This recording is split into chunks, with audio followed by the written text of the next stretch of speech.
24వ కీర్తన 3వ వచనాన్ని కూడా మీరు చూడండి. చూస్తే చక్కగా ఉంటుంది. యెహోవా పర్వతమునకు ఎక్కదగిన వాడెవడు, ఆయన పరిశుద్ధ స్థలములో నిలువదగిన వాడెవడు. సో దేవుని యొక్క పర్వతం మీదకి, దేవుని యొక్క పరిశుద్ధ స్థలంలోనికి వచ్చినప్పుడు కూర్చోవడం కాదు, నిలబడడం. అది మన యొక్క సభ్యత, అది మనకున్నటువంటి క్రైస్తవ సంస్కారం. పరిశుద్ధులు, దేవుని ప్రియులు, దేవుని ప్రజలు ఆయన సముఖములో నిలబడ్డారు. అంత మాత్రమే కాకుండా దేవుని అహర్నిశలు సేవ చేసేటువంటి దేవదూతలు కూడా ఆయన ఎదుట నిలువబడే ఉంటారు. 7:11 మీరు చూస్తే దేవదూతలందరూ నిలువబడి ఉండిరి అని రాయబడి ఉంది. 8:2 మీరు చూస్తే అంతటా నేను దేవుని ఎదుట నిలుచు 7 దేవదూతలను చూచి తిని. సో దేవుని దగ్గర దేవదూతలు నిలబడతారు, దేవుని పిల్లలు నిలబడతారు. అండ్ నిలువబడుట ద్వారా ఆ సింహాసనం మీద ఆసీనుడైనటువంటి ఆయనను వారు గణపరుస్తున్నారు. మీరు అడగొచ్చు, బ్రదర్ 4వ అధ్యాయం 4వ వచనంలో అనుకుంటాను, నాకు జ్ఞాపకం వస్తుంది, ఈ 24 పెద్దలు సింహాసనం మీద కూర్చున్నట్టు మనం ఇదే గ్రంథంలో చదివాం కదా.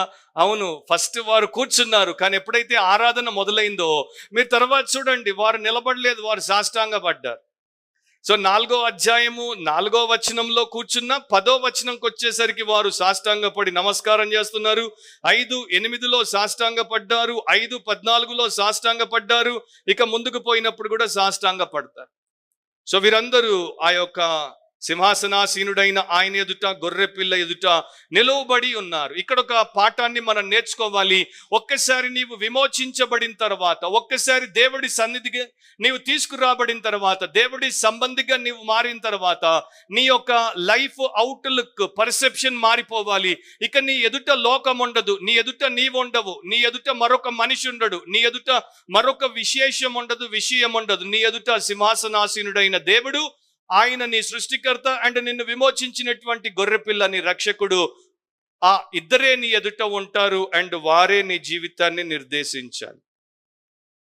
అది God and the lamb become the formative centre of our being for the rest of our life. మన జీవితం అంతా ఇక వారు మనల్ని శాసిస్తారు. వారి మూలంగా ఈ లోకంలో జీవిస్తున్నాం కనుక వారి మహిమ కొరకే మనం జీవించే వారంగా ఉంటాం.